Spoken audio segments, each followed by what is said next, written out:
Start with new topic. Okay, process identifiers. Okay, that's nothing but process ID related things.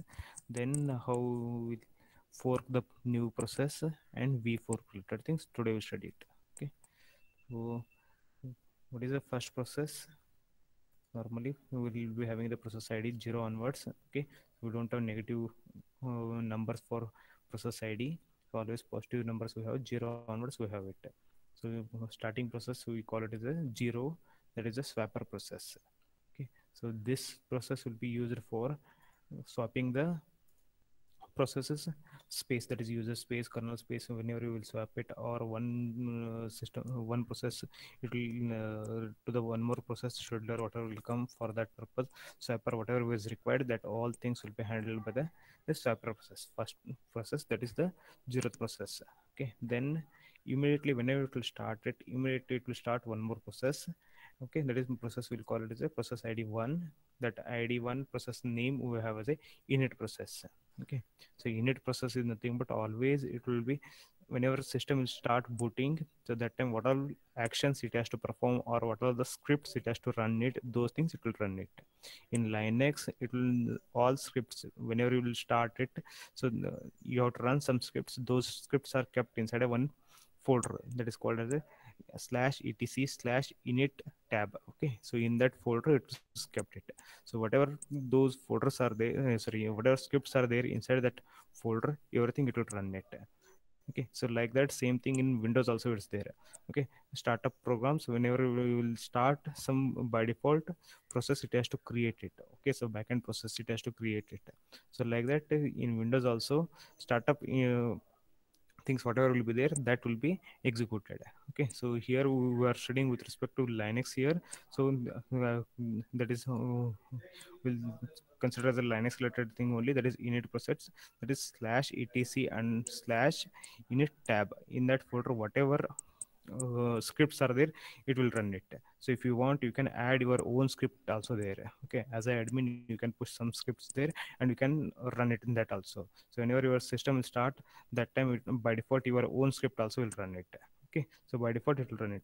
So normally viruses, what will happen, that always run whenever you are clicking on something. So same thing here also. So by default it will create a one process and it will run it. Okay, so those two are the starting processes. After that whatever is required, that is process 2, 3, 4. Okay, like that it will keep on incrementing. So second process is itself is a process id, sorry, third process totally it is a process id 2, a page daemon process will say it. So page replacement algorithms whatever we studied related to that. Okay, so paging concepts whatever we have to do it, that part will take care. Okay, that is process name is page daemon. Okay, so these processes initially whatever it will create it, which will never die. Okay, so by default they will create it and they keep on running until and unless your system is alive. Okay, it means until and unless you shut down the system, it will always run it. And suppose if I hibernated this one, what is hibernate? And anyone tell shutdown and hibernate difference?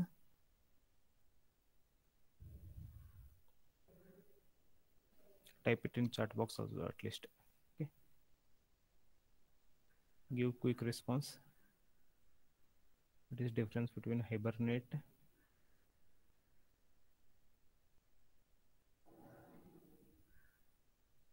Hibernate the processes will be running in the background. Okay, no, no. Your hibernate means your entire system itself is, again it's like shutdown only. It's not, there is no nothing as a background again, because everything will get switched off that time. It's completely as that of shutdown only. I think in your Windows you have seen as a beside, whenever you will go for a shutdown, that time you will get as a logout option. Okay, sleep option, hibernate option, shutdown option, like that 4 5 options will come. And some more are there that you can add it. Minimum 3 will be there. Okay, so fourth, fifth you can add it. Some are provided by the Windows. Okay, so it's hibernate is nothing but you are doing the shutdown only. But shutdown in the sense, what will happen, everything whatever you have. Am I audible?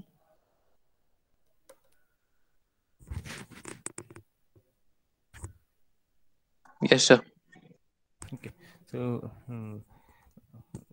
whenever we will shut down it, so what will happen, all the processes whatever you are running it, those will get close.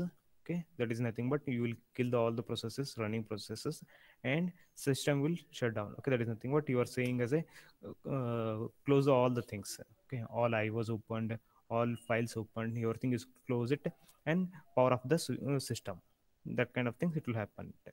Okay, then in hibernate.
Hello, am I audible? Yes, sir. Yes. Okay, thank you.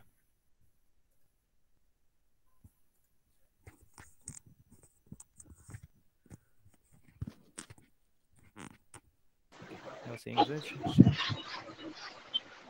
Yes, Kumar. Okay, just mute yourself. Okay. Okay, I was saying as a shutdown is nothing but whenever all the processes, whatever are running, you will kill all the things, or you will ask them to terminate automatically depending on the situation. That application it will take care. Okay, so it will terminate, or system will kill that one. Okay, and it will power up the all the things. Hibernate is nothing but in RAM, whatever content is there, that RAM content, what will happen is it will keep in a hard disk. Okay, so whenever you are will do power off of RAM content, by default it will go it. Okay, so what we'll do is, so RAM content means whatever process are running it. Okay, so those running process status, everything will be there inside a RAM. So that RAM content, what we'll do it, will keep inside a secondary memory. Okay, and we'll ask to power off the all the things. Okay, so and next time whenever we press the power button, so what will happen, it will check it previously it is shut it down, or it is did as a hibernate. Okay, so if it is did as a hibernate, so whatever RAM content previously we stored it, it will bring all those things inside a RAM directly. Okay, from secondary memory to RAM it will come, it means whatever previous process was running it, same status it will bring back. Okay, and you can start forward. Okay, so wherever you left previously, so those all contents will be there inside a secondary memory. From the RAM, it will keep inside a secondary memory, and whenever next time you started the system, so that time from secondary memory it will bring it to the RAM. So it means whatever previous state was there, that state came now again. Okay, so you can continue it. So that is the difference between hibernate and shutdown. Okay, so here like this you will be having the different things. So whenever you are doing it all those things, so by default you will be getting the some processes. Okay, so depending on that we may require to get some process ID. Okay, or you have to create a new process, everything will be there.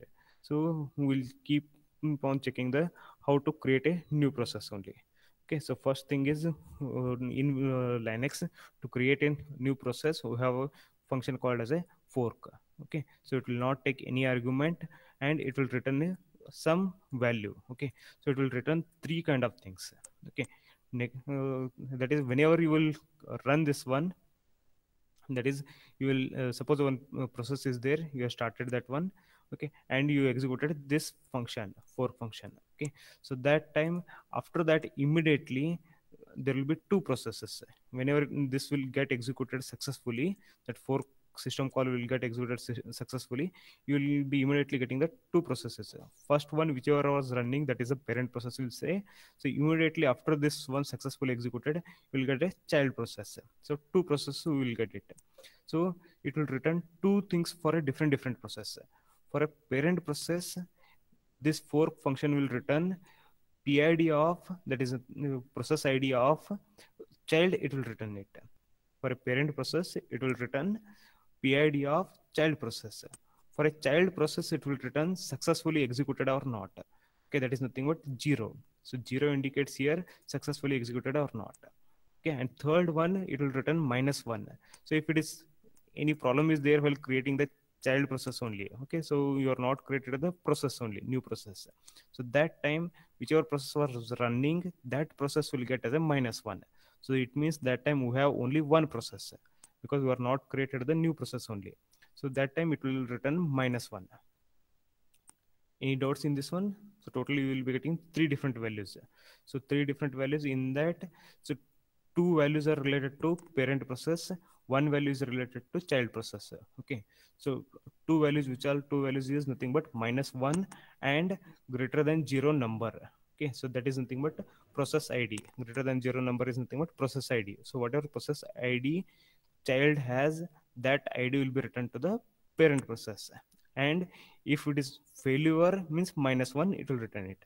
For a child, it successfully executed, means for a child it will return 0. Okay, that is 0 indicates successfully executed. Okay, this one it will return it.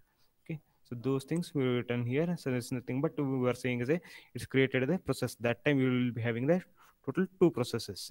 Okay, so and so here, so after that, after creation of that one, so child and parent, two processes are there. So it will be there as a two things, that is nothing but code section and data section, whatever was there, it will be shared to the both process at the immediate step.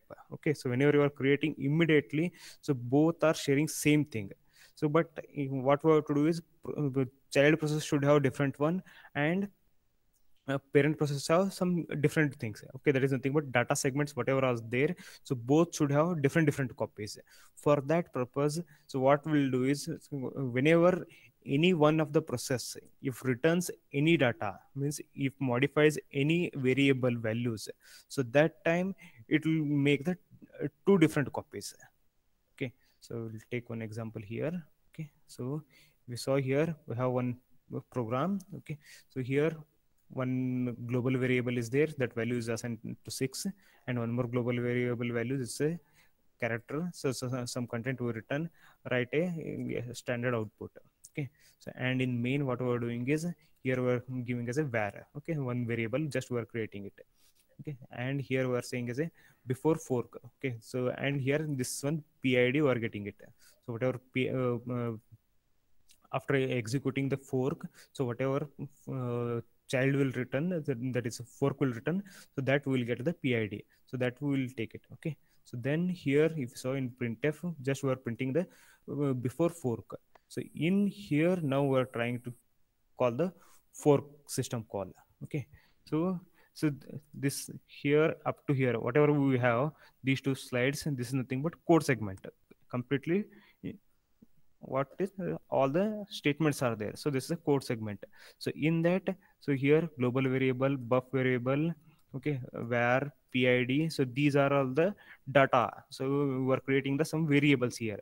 These four things are the data segments, okay. So whenever you are running the program, that time you will be having the code segment, that's nothing but all the statements, these things.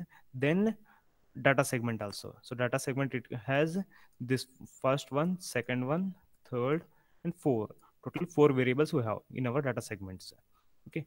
So now whenever you are executing printf, so first printf statement, it will print it before fork. Then here this if condition, so before checking for this if condition, what was there, this statement, it has to execute it, that is nothing but fork, okay, and assign the pi, whatever value is there, that assign it to the PID variable. So suppose this one is not executed properly, fork, because of some problem, it came as a error, okay. So what will happen is fork will return as a -1. So what will happen, this will assign to the PID, that is, then PID value will become as a -1. So this open bracket completely, this value will become as a -1. Now in if condition, we are checking -1 is less than 0, true, then fork error, it will display it. So that time you are not got any, screen is not visible. See, if you have any problems, immediately you people tell me, okay. So because normally I will not see the comment sections. Okay, now is it visible at least? One second. No, sir. No. Sir, you stopped sharing, sir. Okay, now check it.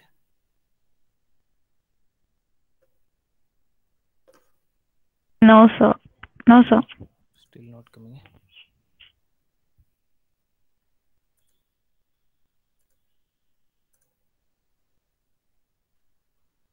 Now? Yes, sir. Yes, sir. Okay. Okay. 1 second. So here we have PID underscore T. Okay. So what is that underscore T? We'll study it. This is considered as a integer value only, positive integer value. Okay. That is 0 onwards, whatever values we'll get it. So here, and we have fork system call. Okay. This is a declaration for that, okay. There is nothing but it will return one PID underscore T value, 0 onwards some value, and it will not take any arguments, okay, for system call. So here what will happen, we're calling it. So this is the one program we have. So two slides we have, one program, okay. So here we have say one global variable, one buffer variable, okay, one var and PID. So var and PID are the local one, these two are the global one, okay. So these four things are the my data section, okay. So entire code, whatever we return, these two slides, okay, these two slides is nothing but my code section, okay. Entire thing is my code section. So whenever we will create a new process, by default parent and child, they will share the code section, okay. So these two things, whatever is there, it will be shared it, okay. Data section also, initially immediately when child will be created, that time it will be sharing, okay. That is nothing but global and buffer variable and var variable, PID variable. These four are the immediately whenever it is created, that time those are sharing it. So when one of them will start modifying these values, so out of these four values, one of them, if it is started, so what will do, it will make the two copies, one for the parent, one for the child, okay. So how it will make it, will study here only, okay. So consider this example here, we have as a, consider this one here, fork will call it, suppose it's executed successfully, okay. So if it is executed successfully, immediately you will be having the two processes, one is parent and one more is child. So this code section will be common for both, okay. So that is nothing but we are saying as a child also have the this entire code, and parent also has the entire code, okay. So both are at the same place here only. So okay, that is nothing but before this whatever is there, everything is executed. Okay, so both are in same place. Now this status whatever is there in both process, it has to run it. So depending on the system, depending on the scheduler, okay, so either parent process has to run it or child process has to run it. So maximum times whenever child process will be created, privilege is given to the child to execute it. Okay, maximum times, but it depends on the scheduler, because it will be having the all process will be having the priorities. Okay, so that priority id or something else, ios, whatever you are referring it, depending on that it will run it. Okay, burst time, all those things you already studied in os. Okay, so consider as a now first, whenever you are created, both processes are there, our parent process is executing. Okay, so for a parent process, what fork will return is always it will return a, PID of a child successfully, whichever is created for that process, whatever ID is there, that ID will be written. So here parent process will be having the PID value. So consider as a I got as a 10. Okay, that is greater than 0 value, will get it. So consider as a I got as a 10. So this entire thing will become as a 10. So that time here this is a 10 is less than 0, false. Okay, so else if part it will go PID is equal to 0, no. Okay, so then it will come here. Then we're executing as a sleep. Okay, so sleep for 2 seconds we are giving it. Okay, so it means we're telling us that parent process wait for 2 seconds indirectly. Okay, so it will sleep for 2 seconds. Then by that time our child will start executing. So child also will start executing from this point only. So already fork is executed, so it's fork is written 0 value to the child process. Okay, so that is nothing but we are saying as a, so the child has value, PID value is a 0. So it's what has happened. So PID value for child is 0. So it's checking 0 is less than 0, no, false. So 0 is equal to 0, yes, true. Okay, so child process will start executing here now. Okay, so now here what we are doing is global value we are incrementing. So suppose global value here, what was there, 6. Okay, is implemented as a 7. So variable value, okay, we are not written somewhere. Okay, consider as a some value is there. Okay, by default if it is not there, by default it will be having the junk. I think in this one we're taking as a value as a 8. Okay, so value is 8, so now it will modify as a 9. Okay, so it will increment it. So after this one, else part it will not execute, because else if it is executed. Okay, so child will not execute this one, then it will print it here. Okay, so what it will print it, PID. Okay, global variable, var variable. So two variables and its PID, it will print it. Okay, so then immediately it will exit. It means that process will die. Okay, so within 2 seconds these all things it will do it and it will go. Okay, so after that parent process will become alive. That is nothing but it's a, already it was in sleeping mode, so it will come, scheduler will pick it after 2 seconds, and it will get the CPU. So immediately after that it will execute the below statements, that is printf statement. So here we are executing again PID of the parent process, then global variable content, then whatever variable has, okay, var variable has, so that will display it.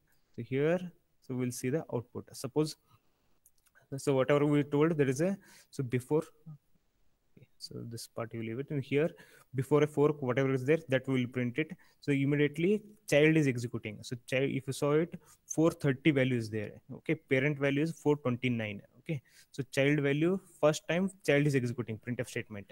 Okay, because it's executed these things. Okay, these two variables it's incremented and it's a printing. Okay, so before 2 seconds, getting over of this parents 2 seconds, this will be printed. Okay, so that is it's printing the global variable as a 7. Okay, okay, this variable consider as 88. Okay, by default it's initialized as a 88. Okay, so that time it's incremented, it value become as a 89. So it's printed as a 89, 7 and 89. And in child process if we saw, sorry, in parent process if we saw, parent process printed as a global variable value as a 6 only, and variable whatever was there. So whatever previously we initialized, same thing is in there. So there is nothing but, so whenever any modifications are happening, inside a variable, okay, that time, so data segment will be separately given for the parent also, child also. Okay, so both have the different thing. So it has parent has different data segment. That's why for corresponding data segment values 6 and 88 as it is it came, and for a child it came 7 and 89 because previously values were 6 and 88. We are incrementing in this part. Okay, here we are incrementing, so it will give us as a 7 and 89. Any doubts till now?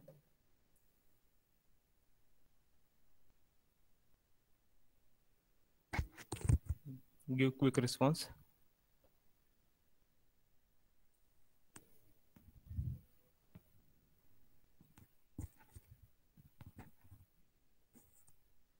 No.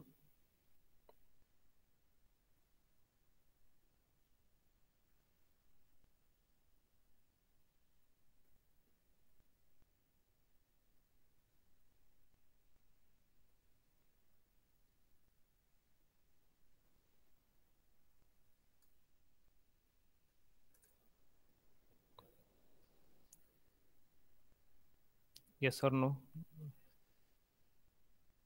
Okay, we'll move ahead. Here the process can, that is for process, what will happen, process will duplicate itself, so that parent and child have executed different sections of code. Okay. And uh, so suppose now we created the child process by using fork. But here code was same, so entire these two slides whatever we have, this code was same for parent also and child also. Okay, now suppose I want to create a child process and I want to child should have different code, it should not run the same thing.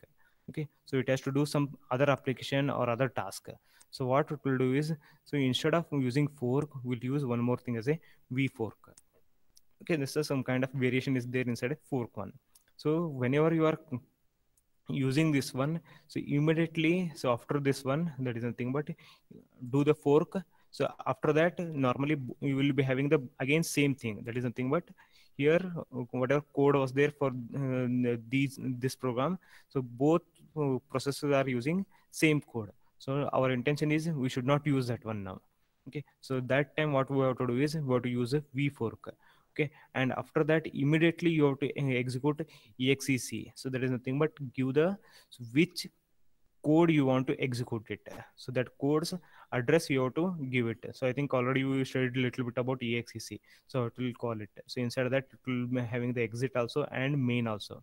Okay, so that is a new program's main address, whatever will be there, that you have to give it. So like that we can give it. Okay, so here, so whenever you are using the v fork, it means child always will run on the same code segment and data segment. Okay, so whenever here what was there in fork, whenever you are running it, whenever you are modifying some variable, okay, so child and parent both had the different data segment that time. But if you are using v fork and if you are not calling exec, so till you call exec, child and parent process both will use the same data segment. Okay, then whenever you will call the exec, by default you will get the entire different path only. So that is nothing but you have the different code. So whenever you will get the different code, it means the entire code section will be different, entire data segment will be different. So both child and parent that time we will be running the completely different things.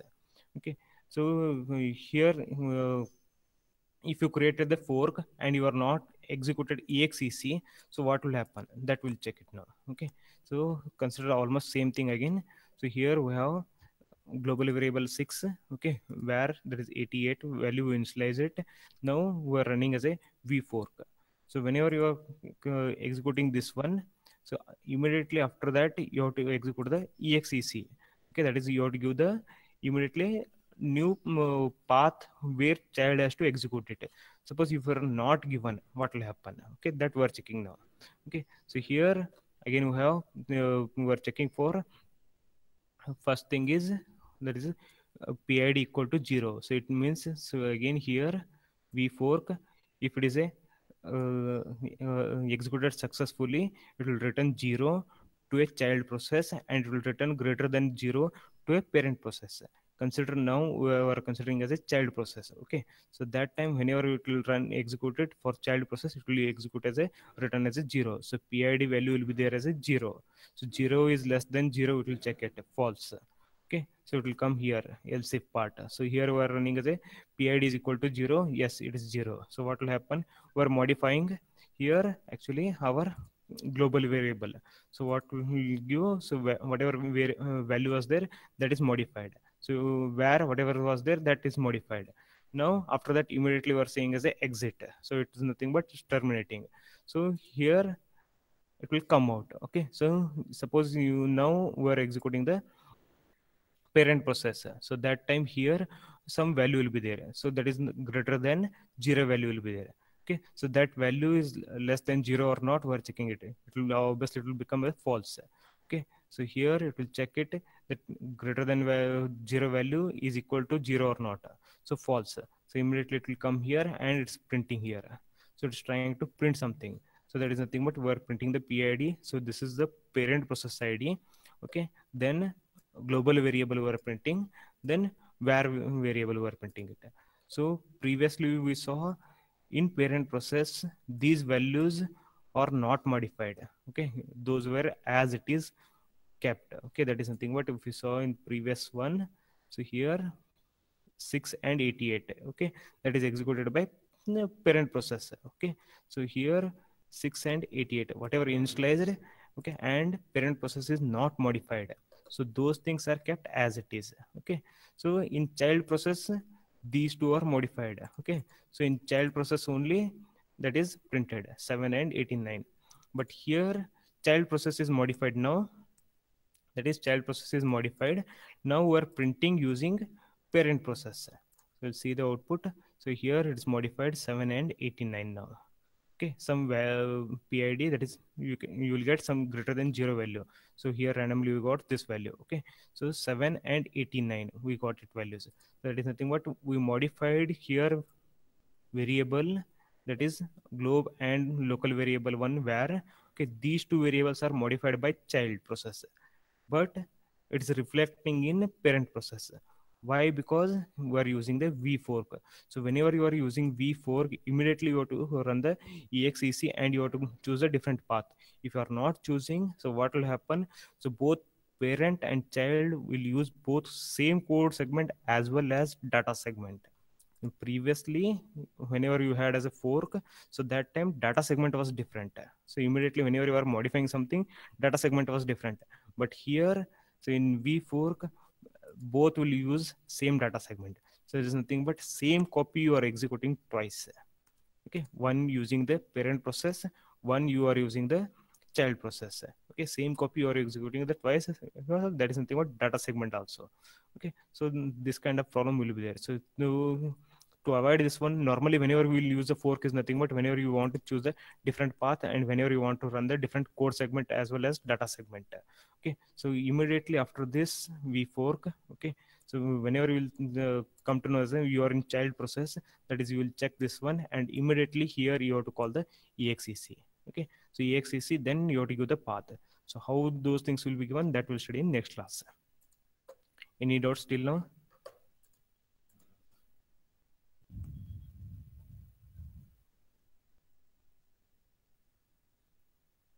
No doubts?